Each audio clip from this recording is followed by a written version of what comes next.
Oh man, it is good to be back. So, I haven't played Combat Initiation in a little over a year at this point. The original video that I made on it, which ended up being a game review, came out on the 1st of July 2024, which at this point, like I said, a long time ago. So, when I got DM after DM after DM from people talking about how Combat Initiation just had this huge update and there was tons of stuff going on, and I was going to absolutely love it, there was no chance that I was going to miss a chance to come back and play this game again. And so the first thing that I want to get off my chest is the fact that, yeah, I had an absolutely fantastic time again playing this game. If for whatever reason you've never played Combat Initiation on Roblox, I highly, highly, highly recommend you not only play it, but also check out my original review that I did on it as to why it's so good and why I like it so much. And unsurprisingly, the core gameplay that was on display a year ago is still on display now and still super, super fun to interact with. And I want to stay on a positive note for the most part at the beginning of the video, so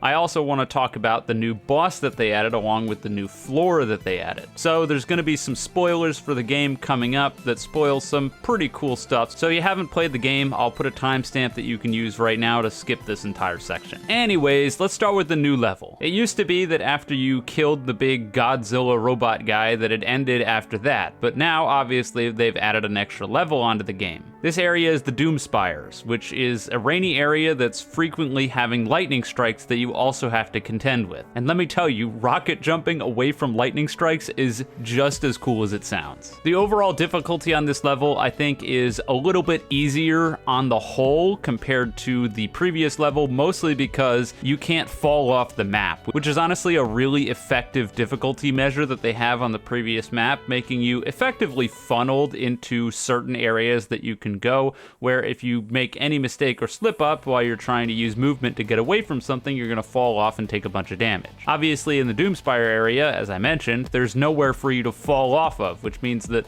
once again, just like in a lot of the other levels, it's usually pretty easy to use some sort of movement ability to get yourself out of dodge. Now, the enemies on display on this level are technically more difficult than the previous levels, but those enemies are significantly easier to deal with as, again, you're not worrying about falling off the edge.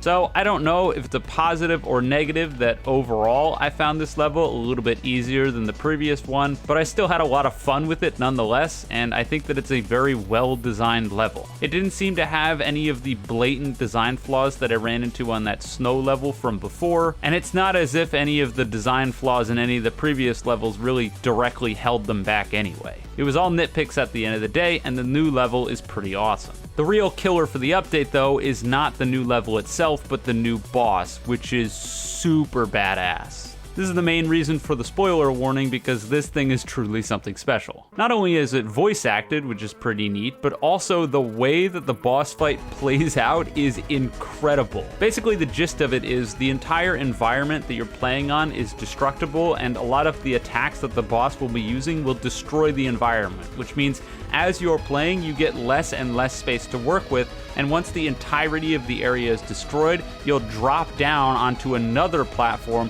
that once again is destructible, and that's the general gimmick of the fight. I probably made it sound a little bit more simplistic than it actually is, but trust me, while it's playing, it's intense and a ton of fun. The kicker here is at the end of the fight when you have to traverse up these descending platforms that have jump pads to finally finish off the boss.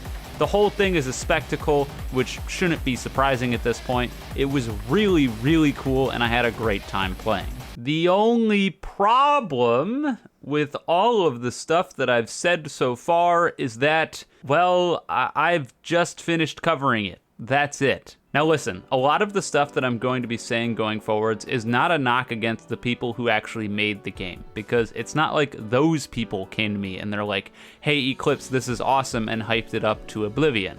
They didn't do that. The people who actually sent me the game and said that I need to replay it because this stuff is game-changing, frankly, those people screwed up. And I'm not angry or mad about it, but I am gonna do my best to explain why I left kind of disappointed, which really, really sucks for a game like this that I really like. To put it simply, as I mentioned earlier, I haven't played the game in roughly a year. more than a year. And coming back to the game now, if you had simply removed the final stage of the game that they just added out of the game completely and had it stop in the same stopping place that it did before, I likely wouldn't be able to tell you the difference between what I played back then and what I played now. Maybe there were a couple gears added, I couldn't tell.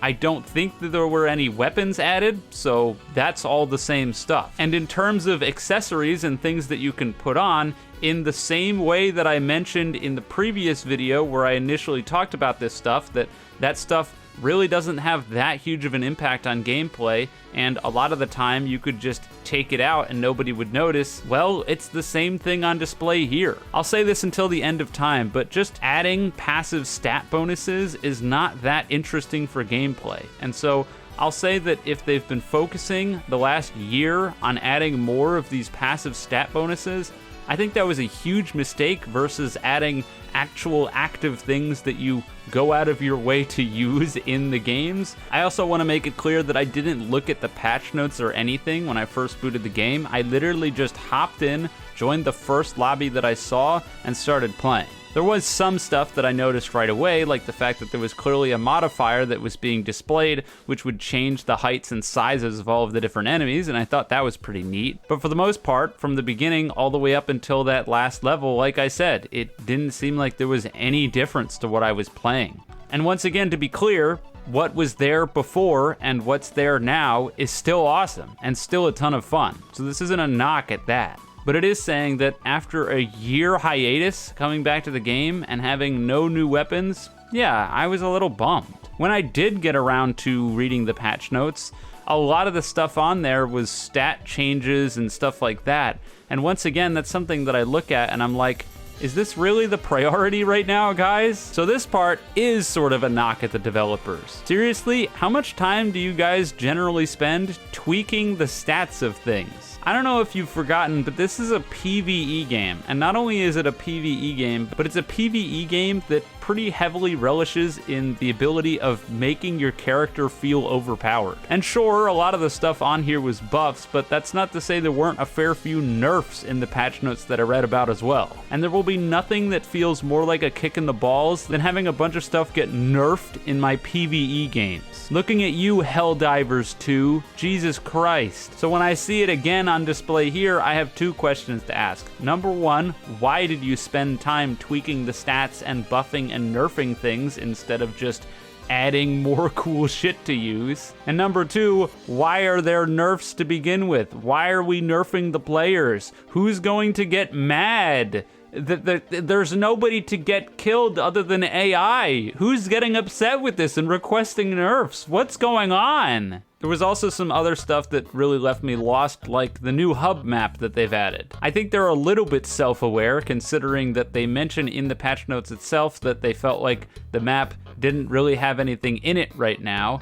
But then that sort of begs the question, why would you update the map to make it a ginormous place if there's no purpose to having it be a ginormous place? There was some neat stuff that you could see, like the fact that the art museum all the way at the back of the map had all of the developers and a bunch of fan art. It's cute, I like it. But outside of that, there's a bunch of empty buildings that have nothing in them that you can enter, but there's no reason to enter them, and a bunch of space on the sides of the map that once again just have nothing in them and no reason to explore them. I'm not entirely sure what the purpose is of adding in a giant hub map with absolutely nothing in it. 99% of players are just going to walk over to the play button and click play right away anyway to go actually play the game, so why make the hub so ginormous? What's the point? Was it just to make fun of people like me who assume foolishly at this point that in Roblox games, maybe if I go explore areas, I can find some interesting things? That must be what it is. Surely at this point,